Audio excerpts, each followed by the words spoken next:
तो हेलो दोस्तों, welcome back to our channel. Jharkhand polytechnic entrance 2025 exam का फॉर्म भराना चालू हो गया है।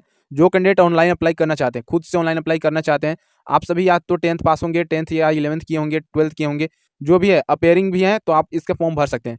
एक चीज़ मैं हर साल बोलता हूँ और इस साल भी आपको फिर से वही बात बोलूँगा कि अगर आपको फॉर्म भरना है, अगर आप पॉलिटेक्निक करना चाहते हैं 2 साल 3 साल जो भी है, अगर आप करना चाहते हैं तो एक चीज़ ध्यान रखिएगा, आप ऑनलाइन अप्लाई करने का जो है टाइम, ये टाइम से कर लीजिएगा, लास्ट डेट का वेट नहीं कीजिएगा। क्यों ना, क्योंकि झारखंड की बात है, ये हर साल देखा जाता है, एरर रहता है इनके वेबसाइट में, हर साल कैंडिडेट का पेमेंट फँसता है लास्ट टाइम में, तो ये आप गलती नहीं कीजिएगा, ठीक है? लास्ट डेट का वेट नहीं करना है आपको, यही मैं बार-बार बोलना चाहूँगा। तो आप पहले भर दीजिएगा और ठीक है, केवल फॉर्म भरने से आपकी एग्ज़ाम नहीं निकल जाएगी। एग्ज़ाम निकालने के लिए आपको तैयारी करनी होगी और तैयारी करने के लिए आपको प्रैक्टिस सेट लगाना ज़रूरी है। क्योंकि पहले आपने 10th का एग्ज़ाम दिया है, 10th की तैयारी खुद से की है, 10th आपका अगर सही से आपका हो गया है, ठीक है? 10th तो पास हैं ही आप, तो पहले आपको उसका सिलेबस पता होगा। सिलेबस वही सेम टू सेम है, कुछ 11th और 12th के सिलेबस यहाँ पर ऐड हैं, ठीक है? तो जो भी आपका एग्ज़ाम पैटर्न है, ये पहले मैं आपको बता दिया हूँ। हालाँकि मैं आपको जब प्रैक्टिस सेट लगाऊँगा तो आपको सारा चीज़ आपको पहले से पता चल जाएगा, किस प्रकार के क्वेश्चन आते हैं। तो सिर्फ़ 2 महीना, 10 दिन, 15 दिन का टाइम दिया गया है, मतलब ढाई महीने का टाइम दिया गया है। इसमें हम लोग को अच्छे से एक स्ट्रैटेजी के साथ हमें फॉलो करना है और अच्छे से तैयारी करना है। तो ये चीज़ आप ध्यान दीजिएगा, गलती नहीं कीजिएगा। अभी आप कुछ कैंडिडेट क्या कहते हैं ना, एनसीईआरटी बुक लेकर बैठ जाते हैं, ये गलती नहीं करना है। कोई अलग से बुक लेने की ज़रूरत नहीं है। देखिए, हर बार की जो पेड पीडीएफ के क्वेश्चन है, ये अभी आपके यूट्यूब पे करा रहा हूँ, तो बहुत ही ज़्यादा वीडियो इंपॉर्टेंट है इस साल। जो कैंडिडेट अब की बार पॉलिटेक्निक करना चाहते हैं, आप सभी के लिए बहुत ही ज़्यादा मतलब बेनिफिट होने वाला है। ये जो प्रैक्टिस सेट है आप ज़रूर लगाइएगा। लास्ट टाइम तक आप मेरे साथ हैं, मैं आपके साथ हूँ, तो आप ज़रूर प्रैक्टिस सेट लगाइए। शाम 4 बजे डेली आपको इसी चैनल पर प्रैक्टिस सेट दिया जाएगा, फिजिक्स और केमिस्ट्री का, ठीक है? मैथ की भी तैयारी करना है आपको साथ ही साथ। अब अगला चीज़ एक और मेरा बात सुनिए, हमेशा से ये मेरे दिमाग में घूमता रहता है, क्योंकि हर साल कैंडिडेट एक ही कमेंट करते हैं, अगर क्वेश्चन टफ आ गया तो क्या होगा? अब सिलेबस से तो बाहर आएगा नहीं, 10th का एग्जाम है तो 10th बेस पे ही आपका एग्जाम होने वाला है। अलग से क्वेश्चन कहीं से हवा-हवा नहीं छाप देंगे, ठीक है? तो क्वेश्चन आपको यहीं से आएंगे, लिमिटेड क्वेश्चन आते हैं। 50-50 करके क्वेश्चन आएंगे फिजिक्स, केमिस्ट्री और 50 मैथ के। 150 नंबर का क्वेश्चन है, 150 आपके नंबर मिलेंगे और वही 150 मिनट का आपका समय मिलेगा। अब ये चीज़ आप समझ गए, तो देखिए यहाँ पर गलती नहीं करनी है आपको, जो आ रहा है वही क्वेश्चन अटेम्प्ट करना है। ज़्यादा सही करने के चक्कर में, ये नहीं कि नेगेटिव मार्किंग है 0.25 का, ज़्यादा सही करने के चक्कर में अपना सही वाला क्वेश्चन भी ना गलत कर दें। तो ये गलती नहीं करना है आपको, ध्यान से सुन लीजिए, क्योंकि बहुत सारे कैंडिडेट हर साल ये गलतियाँ करते हैं। और देखिए, अगर क्वेश्चन टफ भी आ जाता है, टफ अगर आ जाता है तो क्या आपका सिलेक्शन नहीं होगा? सिलेक्शन आपका होगा। अगर टफ आता है तो सभी कैंडिडेट के लिए क्वेश्चन टफ है, केवल आपके लिए ही थोड़ी ना, तो कट ऑफ उस हिसाब से आपकी बनेगी। तो ये गलतियाँ नहीं करनी है, जो क्वेश्चन आपको आ रहा है सेम वही चीज़ आपको यहाँ पे भी अप्लाई करना है, यानी कि प्रैक्टिस सेट जो हम आपको बताएँगे, इस प्रैक्टिस सेट में आपके टोटल 25 क्वेश्चन है, 25 प्रैक्टिस सेट हम करवाते हैं, तो यही क्वेश्चन आपका सेम रहने वाला है, यही पेपर आप वहाँ पर भी लगाइएगा, सेम यही सिलेबस रहेगा, सेम यही पैटर्न रहेगा और यहाँ जो आदत रहेगा, वही आदत वहाँ पे भी बना रहेगा। तो सही क्वेश्चन को गलत नहीं करने की ट्राई करना है, ठीक है? जो आ रहा है उसको कीजिए और कमेंट में बताइए कितने क्वेश्चन आप सही कर पा रहे हैं, ठीक है? तो प्रैक्टिस सेट लगाते हैं शुरू से और आसान लेवल से शुरू करते हैं, ठीक है? तो चलिए आज से शुरू करते हैं वीडियो। तो अब ये पहला क्वेश्चन देखिए, अब ये नहीं बोलिएगा कि प्रीवियस ईयर क्वेश्चन कराइए, क्योंकि सारे क्वेश्चन आपके ऐड हैं, प्रीवियस ईयर आधारित, प्रीवियस ईयर सारे क्वेश्चन आपको इसमें मिल जाएंगे। पेड पीडीएफ के क्वेश्चन आपको फ्री ऑफ कॉस्ट आपको यूट्यूब पे करा रहा हूँ और ऐसे वीडियो आपको कहीं नहीं मिलेगी। पहला क्वेश्चन है, रात में आसमान में तारे क्यों टिमटिमाते हैं? थोड़े से पॉज कीजिए वीडियो को और आराम से इसका आंसर दीजिए, टाइम आपके पास है। Why do star twinkle in the night sky? तारे के प्रकाश के वायुमंडलीय परिवर्तन के कारण, गर्म हवा के कारण, अग्रिम प्रकाश के कारण या फिर प्रकाश के प्रकीर्णन के कारण? आपको हिंदी और इंग्लिश दोनों में आपको ऑप्शन देखने को मिलेंगे।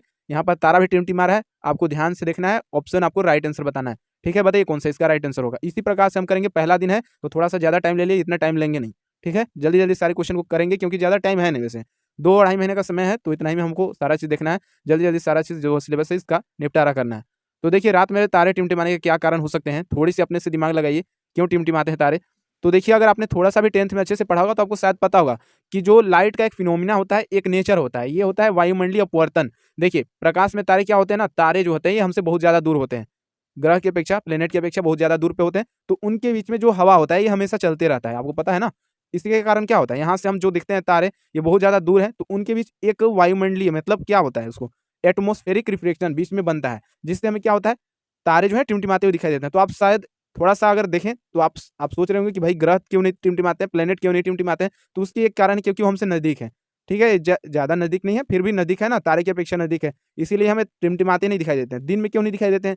क्योंकि दिन में इतना ज़्यादा लाइट रहता है सूरज का, तो हमें ये तो भाई कॉमन चीज़ है, ये दिखाई नहीं देंगे। तो राइट आंसर क्या हो जाएगा? एक फिनोमिना क्या है? वायुमंडलीय अपवर्तन, यानी कि तारे के प्रकाश के वायुमंडलीय अपवर्तन के कारण हमें जो रात में आसमान है, तारे टिमटिमाते हुए दिखाई देते हैं। फर्स्ट ऑप्शन राइट आंसर हो जाएगा। नेक्स्ट क्वेश्चन देखिए, अगला क्वेश्चन है, निम्न में से कौन सा हाइड्रोजन का समस्थानिक नहीं होता है? Which of the following is not an isotope of hydrogen? थोड़ा-सा टाइम लीजिए और बताइए। टाइम नहीं लेना है इसमें, आसान क्वेश्चन है। Protium, deuterium, tritium, ortho hydrogen.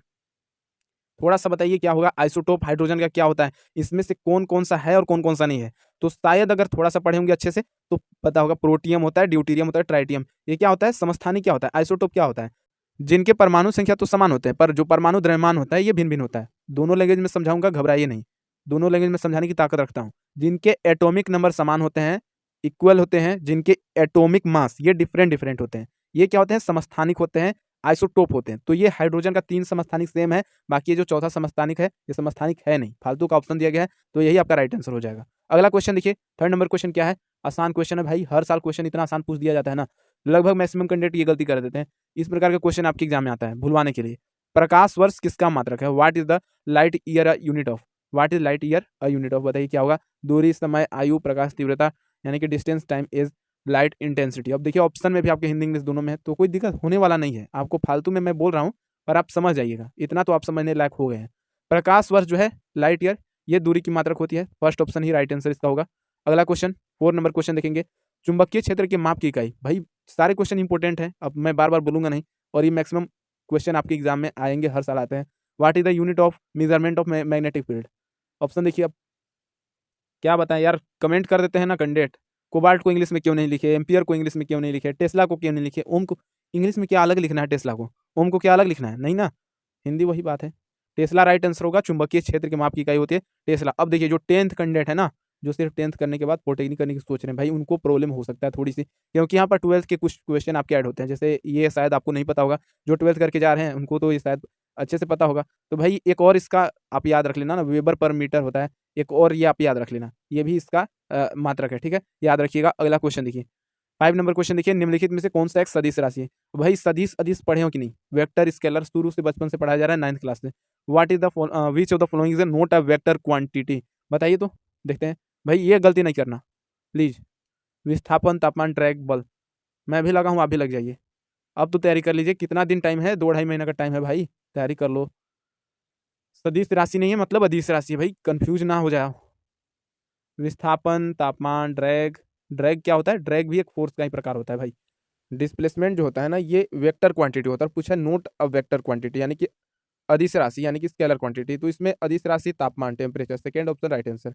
अगला क्वेश्चन, क्वेश्चन नंबर 6, एक प्रकाश वर्ष इक्वल टू कितना मीटर होगा। अब ये जो क्वेश्चन है ना, ये मैक्सिमम कैंडिडेट गलती करके आ जाते हैं, क्योंकि अच्छे से ऐसे क्वेश्चन पर ना ध्यान से दिमाग का जोर देना पड़ता है, तब जाके ऐसे क्वेश्चन बनते हैं, क्योंकि मान जो है ना सिमिलर आ जाते हैं और क्वेश्चन गलतियां हो ही जाते हैं। तो ये आप ध्यान से देखिए, फर्स्ट ऑप्शन 9.46 गुना 10⁻15 मीटर, ये 1 लाइट ईयर इक्वल टू होता है, इतना मीटर होता है। अगर शायद आपको किलोमीटर दूसरे भी अगर आपको दे दे तो आप गलती नहीं कीजिएगा, ठीक है, ये आप ध्यान रखिएगा, और माइनस प्लस भी दे सकता है। 7 नंबर क्वेश्चन है, स्वतंत्र रूप से गिरने वाली वस्तु का भार क्या होता है। अब ये क्वेश्चन आपका राइट आंसर बताइए। पता नहीं, यहाँ तो मॉक में अच्छे कैंडिडेट जो पिछला बार देखे गए हैं अच्छे नंबर लाते हैं, और एग्जाम में पता नहीं क्या करके आ जाता है, क्योंकि एग्जाम में क्या होता है ना, जो ऑप्शन होते हैं ये आपके थोड़े मैच वाले ऑप्शन, अलग ही ऑप्शन दिए जाते हैं, तो थोड़े कैंडिडेट का वहाँ पर क्या होता है, और प्रेशर भी रहता है एग्जाम में, तो गलती करके आ जाते हैं। बाकी देखिए, जो फ्रीली फॉलिंग जो ऑब्जेक्ट होता है, जो आसमान से डायरेक्ट गिरा है, इसका जो भार होता है ये 0 होता है, तो थर्ड ऑप्शन राइट आंसर हो जाएगा, ये आप दिमाग में फिट कर लीजिएगा। अगला क्वेश्चन देखिए, क्वेश्चन नंबर 8, फूड एनर्जी यानी कि खाद्य ऊर्जा को कैसे मापा जाता है। देखिए ऐसा यूनिट, मेजरमेंट, ये सारे क्वेश्चन आपके एग्जाम में बनते हैं, और जो भी ऐसा यूनिट से क्वेश्चन है आपको प्रैक्टिस सेट में 2-3 करके करा देंगे, ठीक है। देखिए ये कोई क्वेश्चन है नहीं वैसे, फूड एनर्जी, अगर कभी कुरकुरे चिप्स की पैकेट या फिर कोई भी खाने वाली चीज़ मार्केट से लाए होंगे तो पीछे देखे होंगे, खाने वाली वस्तु के पीछे कैलोरी कोई नाम की चीज़ लिखी रहती है, यही होती है खाद्य ऊर्जा, यानी कि फूड एनर्जी को मापने की यूनिट। तो कैलोरी में मापते हैं कितना खाना खाए, कितना ऊर्जा मिला कैलोरी में, third option right answer. Question number 9 है, रॉकेट किस सिद्धांत पर कार्य करता है। रॉकेट जो है ये आखिर किस सिद्धांत पर कार्य करता है, क्या कारण है। न्यूटन का तो पहला नियम होगा नहीं, न्यूटन का पहला नियम ही जड़त्व का नियम होता है, ये तो मैक्सिमम कैंडिडेट को पता होगा। क्या कारण है, आसान क्वेश्चन है ना, टफ क्वेश्चन तो नहीं है। हाँ तो जस्ट एग्जांपल आपको बताइए, रॉकेट कैसे कार्य करता है, जो फ्यूल होता है नीचे की ओर धक्का देती है, और जो रॉकेट का इंजन है बाहर की ओर धक्का देता है। सेम सिचुएशन पर बेस न्यूटन के थर्ड लॉ, न्यूटन के तीसरे नियम से और भी बहुत सारे क्वेश्चन आपके एग्जाम में डायरेक्ट छपते हैं, जो कि आपका जानना जरूरी है। एक क्वेश्चन आपका आता है कि जो बंदूक से छोड़ी गई गोली है पीछे की ओर धक्का क्यों देती है। सेम रीजन है, सेम सिचुएशन है, सेम कारण होगा, न्यूटन का तीसरा नियम। वैसे ही क्वेश्चन आता है कि जो तैराकी होते हैं, स्विमर होते हैं, ये किस कारण से तैर पाते हैं। बहुत बार पूछा गया क्वेश्चन है, ध्यान रखिएगा, बाद में फिर आपको प्रैक्टिस सेट में करवाएंगे, वहाँ गलती नहीं कीजिएगा, वहाँ पर आपको दिमाग में डायरेक्ट क्लिक करना चाहिए कि हाँ ये तो भैया बताए थे न्यूटन का तीसरा नियम होगा, हाँ तुरंत लगा देना है, टाइम नहीं लेना है, ठीक ना। फिर आपको हो सकता है बाद में प्रैक्टिस सेट में और भी ऑप्शन आपके आ जाएँ, और भी क्वेश्चन न्यूटन के थर्ड लॉ से, फर्स्ट लॉ से कराएं, तो आप ये चीज़ ध्यान रखिएगा, जो कि आपको बता देते हैं। वहीं एक और कारण है कि जो नाविक होते हैं नाव से बाहर निकलते हैं तो नाव पीछे की ओर क्यों चली जाती है, तो सेम कारण है, सेम राइट आंसर होगा न्यूटन का third law. Third option right answer. Next question देखिए, क्वेश्चन नंबर 10, वस्तु की मात्रा बदल देने पर क्या अपरिवर्तित रहता है? अपरिवर्तित मतलब रिमेन अनचेंज, चेंज नहीं होता, पहले के पहले जैसा ही रहता है, बना रहता है। जैसे कुछ बच्चे होते हैं ना, चाहे आप उनको कितना भी डांट दो, कितना भी मार दो, पहले के पहले जैसे रहते हैं, उनमें परिवर्तन नहीं दिखाई देता है। सेम वही बात है। 4 ऑप्शन में एक ऑप्शन है जिनकी क्वांटिटी चेंज कर दो, फिर भी उनकी मतलब मात्रा चेंज कर दो, वो पहले के पहले जैसे ही रहते हैं, उनमें परिवर्तन नहीं आता है, पहले के पहले जैसे ही बना रहते हैं। बाकी 3 ऑप्शन में क्या होता है ना, उनकी अगर आप मात्रा चेंज करते हो तो उनकी जो है या तो क्वांटिटी या तो द्रव्यमान चेंज हो जाता है, भार चेंज होता है, कुछ ना कुछ बढ़ घट जाता है। लेकिन घनत्व जो है ना, डेंसिटी, ये पहले के पहले जैसा ही बना रहता है। घनत्व क्या होता है, द्रव्यमान बटा में आता है, यानी कि मास बटा में वॉल्यूम, मास के डायरेक्टली प्रोपोर्शनल होता है, यानी कि मास जितना ही बढ़ाइएगा, द्रव्यमान जितना ही बढ़ेगा उतना ही घनत्व भी बढ़ जाएगा। फर्स्ट ऑप्शन ही राइट आंसर होगा। क्वेश्चन नंबर 11, ऊष्मा का एसआई मात्रक क्या होता है? देखिए, ये तो आसान क्वेश्चन है, पर कभी-कभी ऐसे भी एसआई यूनिट पूछे जाते हैं ना, थोड़े हार्ड लेवल के पूछे जाते हैं। तो आज पहला प्रैक्टिस सेट है, तो आसान करा रहे हैं, धीरे-धीरे आपका लेवल बढ़ाएँगे। तो देखिए, ऊष्मा और ऊर्जा दोनों का एसआई यूनिट जूल ही होता है। तो फर्स्ट ऑप्शन आप टिक लगा दीजिएगा, राइट आंसर हो जाएगा, ठीक है? मतलब वहाँ पे जो भी ऑप्शन आएगा, जूल अगर दिया रहेगा जो भी ऑप्शन में, आपको टिक लगा देना है। First option right answer. Next question, question number 12 देखिए, एक समान वृत्तीय गति, ये किस चीज़ का उदाहरण है? यानी कि सर्कुलर मोशन जो होता है, ये किस चीज़ का एग्जाम्पल है? सर्कुलर मोशन क्या होता है? इस प्रकार का जो मोशन होता है गोल में, वृत्त में, इस प्रकार का जो गति होता है, मोशन होता है, इसी को बोलते हैं वृत्तीय गति, यानी कि सर्कुलर मोशन। तो इसका क्या होता है मान? ये हर जगह अलग-अलग होता है ना, क्योंकि देखिए इस पॉइंट पर अलग होगा, इस पॉइंट पर अलग होगा, सभी पॉइंट पर अलग-अलग होता है। अब नाम से पता चल रहा है, हर जगह अलग-अलग होता है, परिवर्तन होते रहता है। तो इस प्रकार के त्वरण को क्या कहा जाएगा? परिवर्तनशील त्वरण।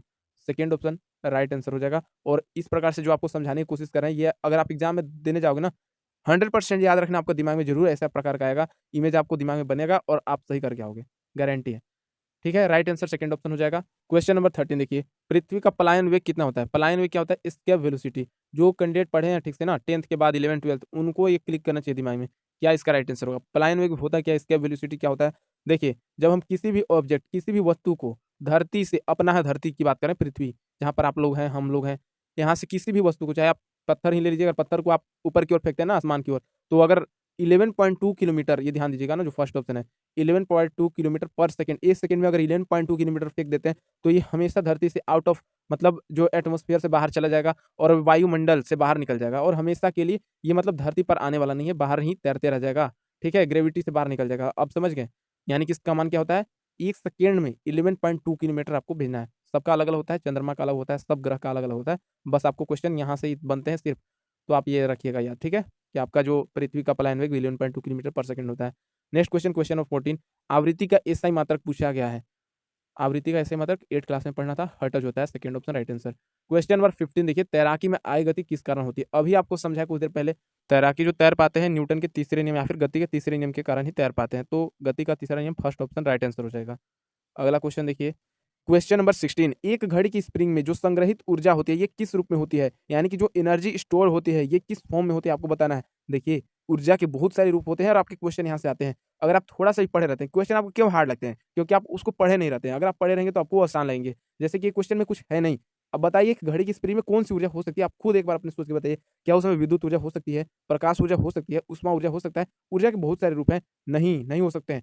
घड़ी की स्प्रिंग में मैकेनिकल एनर्जी हो सकते हैं, यांत्रिक ऊर्जा हो सकते हैं। फर्स्ट ऑप्शन राइट आंसर होंगे। क्वेश्चन नंबर 17, रेडियोधर्मिता की खोज किसने की थी? Who discovered radio activity? Important question है, नोट करिएगा। हेनरी बेक्वेरेल, इन्होंने रेडियोधर्मिता यानी रेडियो एक्टिविटी की खोज की थी। रदरफोर्ड, इन्होंने नाभिक न्यूक्लियस की खोज की थी। रोएंटगन, जो एक्स रे, जिसका यूज आज टूटी-फूटी हड्डियों को पता लगाने के लिए किया जाता है, एक्स रेज का आविष्कार रोएंटगन ने की थी। आइंस्टीन को कौन नहीं जानता? E equal to mc square, theory of relativity का सिद्धांत इन्हीं ने दिया था। राइट आंसर इसका क्या हो जाएगा? सेकंड ऑप्शन, ठीक है? अगला क्वेश्चन, क्वेश्चन नंबर 18 देखिए, क्यूरी किसकी इकाई है? देखिए, यूनिट मेजरमेंट फर्स्ट चैप्टर है, यहाँ से आपके आसान क्वेश्चन भी करा रहे हैं, धीरे-धीरे आपके हार्ड क्वेश्चन भी कराएँगे, क्योंकि हार्ड क्वेश्चन भी आपके आते हैं यूनिट से आपके। तो क्यूरी की इकाई है रेडियो एक्टिविटी, रेडियोधर्मिता, बहुत बार पूछा गया क्वेश्चन है, 4 ऑप्शन राइट आंसर हो जाएगा। आगे क्वेश्चन देखिए, क्वेश्चन नंबर 19, द्रव के द्वारा लगाया गया दाब गहराई बढ़ने से क्या होता है? द्रव क्या होता है? फ्लूइड, लिक्विड जो होता है ना, जैसे-जैसे पानी के नीचे जाइएगा, गहराई बढ़ते जाएगा। मान लीजिए आप समुद्र में हैं, समुद्र में हम हैं, नीचे-नीचे जाएँगे तो क्या होगा? उसकी गहराई बढ़ती जाएगी, ठीक है? उसके बाद क्या होगा? गहराई बढ़ने से हमारे ऊपर जो प्रेशर लगेगा, आप एक बार खुद सोच के देखिए, आपके ऊपर प्रेशर क्या कम लगेगा, ज़्यादा लगेगा या फिर बराबर लगेगा? ध्यान से एक बार सोच के बताइए क्या हो सकता है? एक बार अपने से खुद से सोचिए क्या हो सकता है? अब कितने लोग बोलेंगे कि नहीं बराबर रहेगा, हमें तो लग रहा है बराबर ही होगा। लेकिन ऐसा नहीं होता है, जैसे-जैसे आप नीचे जाइएगा, वैसे-वैसे आपके ऊपर एक भार पड़ते जाएगा, भार आप महसूस करेंगे जैसे-जैसे नीचे जाइएगा। आपके ऊपर एक प्रेशर पड़ेगा और प्रेशर जैसे-जैसे नीचे जाएगा वैसे-वैसे बढ़ते जाएगा और एक समय ऐसा आएगा कि हम मनुष्य वहाँ पर सर्वाइव नहीं कर पाएँगे। तो राइट आंसर क्या हो जाएगा? Third option. और ये जो आप चित्र देख रहे हैं ना, ये क्या है? ये द्रव को मापने की एक यंत्र है, इसको बोलते हैं फेदोमीटर। अगर ये क्वेश्चन आ गया तो आप याद रखिएगा, फेदोमीटर क्या होता है? द्रव जो लिक्विड होती है ना, इसकी गहराई मापी जाती है फेदोमीटर यंत्र से। क्वेश्चन नंबर 20 को ध्यान से समझिएगा। एक लड़की बैठने की स्थिति में झूला झूल रही है। कभी अगर झूला झूले हैं कि नहीं? एक लड़की बैठ के झूला झूल रही है, अगर वह अचानक से खड़ा हो जाती है, खड़ा होने का झूलने का निर्णय ले करती है। अब झूले की अवधि यानी कि झूले की जो ड्यूरेशन है, टाइम पीरियड है, ये क्या होगा? बढ़ेगा, घटेगा? कोई बदलाव नहीं, इनमें से कोई नहीं। देखिए, ऐसा क्या होता है ना, जब झूला झूलने की कोई व्यक्ति अगर ऐसा क्वेश्चन आता है, याद कर लीजिए, समझ लीजिए, रट लीजिए। जैसे ही झूला से कोई खड़ा होता है व्यक्ति, तो जो झूले की अवधि होती है यानी कि ड्यूरेशन होती है, टाइम पीरियड होती है, यह घट जाती है। पहले से घट जाएगी कि नहीं? आप अपने से सोच के बताइए, घटेगी कि अब बढ़ जाएगी? आप झूला झूल रहे हैं, अचानक से खड़ा हो जाते हैं, तो क्या झूला बढ़ जाएगी, उसकी जो टाइम पीरियड है बढ़ जाएगी? नहीं, घट जाएगी। तो राइट आंसर हो जाएगा second option. Next question, question number 21 देखिए। अब ज़्यादा क्वेश्चन है नहीं, 2-4 क्वेश्चन और देख लीजिए। क्वेश्चन नंबर 21, बर्फ पर स्केटिंग करना प्रदर्शित करता है कि दाब बढ़ाने पर बर्फ बर्फ का गलनांक। देखिए क्वेश्चन को लेंदी किया है कि नहीं? ऐसा क्वेश्चन आपके एग्ज़ाम में आते हैं। टाइम आपको खाने के लिए, टाइम आपके सारे क्वेश्चन ऐसे ही टाइम खा जाते हैं और आपको पता नहीं चलता। वैसे क्वेश्चन में कुछ है नहीं, बस ये क्वेश्चन को, छोटे क्वेश्चन को लेंदी किया गया है। कहने का मतलब है, क्वेश्चन का कहने का क्या मतलब है, दाब बढ़ाते हैं तो बर्फ का जो गलनांक होता है, गलनांक यानी मेल्टिंग पॉइंट, ये क्या होता है? बढ़ जाता है, घट जाता है या फिर बराबर क्या रहेगा बताइए? तो देखिए, जब प्रेशर बढ़ता है तो जो बर्फ का जो, देखिए स्केटिंग करते हैं ना लोग, तो क्या होता है, उस पर एक दाब पड़ता है। दाब पड़ता है, चाहे आप किसी भी प्रकार से दाब बढ़ा दो, तो बर्फ का जो गलनांक, जो आइस होता है ना, इसका जो मेल्टिंग पॉइंट है, ये भी घट जाता है। बढ़ाने पर मतलब घट जाएगा, तो फर्स्ट ऑप्शन राइट आंसर हो जाएगा। अगला क्वेश्चन देखिए, क्वेश्चन नंबर 22, पर्वत पर चढ़ता हुआ व्यक्ति आगे की ओर क्यों झुक जाता है? देखिए, जो बड़े पहाड़ पर, बड़े पर्वत पर चढ़ते हैं, जो व्यक्ति चढ़ते हैं, वो आगे की ओर हल्के से झुक जाते हैं, क्यों? इसका क्या कारण है? क्या धार्मिक मान्यता मिलता है? नहीं। क्या थकान उनको होता है? नहीं। ऐसा कुछ नहीं है। अपने को एडजस्ट करने के लिए, ताकि वो गिरे नहीं ऊँचे पहाड़ से। एक साइंस की लैंग्वेज में इसको बोलते हैं ड्यूरेबिलिटी को बढ़ाने के लिए, स्थायित्व को बढ़ाने के लिए, अपने पैर को अच्छे से पकड़ बनाने के लिए, स्थायित्व, ये लैंग्वेज यूज़ की जाती है साइंस में। थर्ड ऑप्शन राइट आंसर हो जाएगा, ठीक है? राइट आंसर लगा दीजिए ठक। अगला क्वेश्चन देखिए, क्वेश्चन नंबर 23, बिल्कुल आसान क्वेश्चन, बच्चों वाला क्वेश्चन करा रहा हूँ फर्स्ट टाइम में। कुल समय में तय की गई दूरी क्या कहलाती है? यानी कि दूरी बटा में समय इक्वल टू क्या होता है? आसान क्वेश्चन है ना? औसत चाल, एवरेज स्पीड, चाल इक्वल टू दूरी बटा में समय। फर्स्ट ऑप्शन ही राइट आंसर हो जाएगा। दूरी इक्वल टू समय गुना चाल, चाल इक्वल टू दूरी बटा में समय, समय इक्वल टू दूरी बटा में चाल। ठीक है? फर्स्ट ऑप्शन लगा दिए।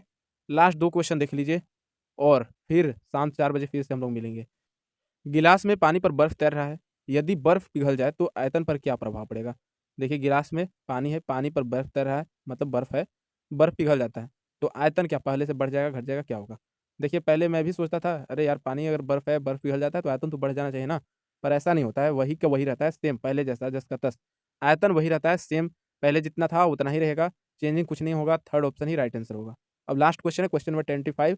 25 क्वेश्चन देखने के बाद नेगेटिव मार्किंग के साथ कितना क्वेश्चन सही कर पा रहे हैं, कितना गलत कर रहे हैं, सारा चीज़ आपको कमेंट में बस बताना है और कुछ आपसे नहीं माँग रहा हूँ, ठीक है? बस इतना कर दीजिएगा, फिर बाकी शाम 4 बजे मिलते हैं।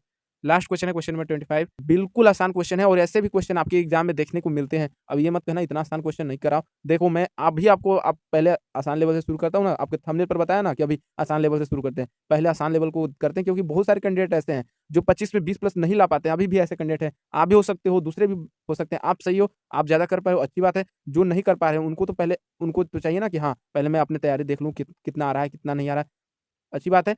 तो अभी आसान लेवल से शुरू करता हूँ, ठीक है? धीरे-धीरे आपके लेवल बढ़ेंगे। तो श्वेत प्रकाश यानी कि जो सफ़ेद लाइट होते हैं, व्हाइट लाइट होते हैं या फिर सूर्य का जो प्रकाश होता है, सनलाइट होता है, ये कितने रंगों से बना होता है? ये 7 रंगों से बना होता है।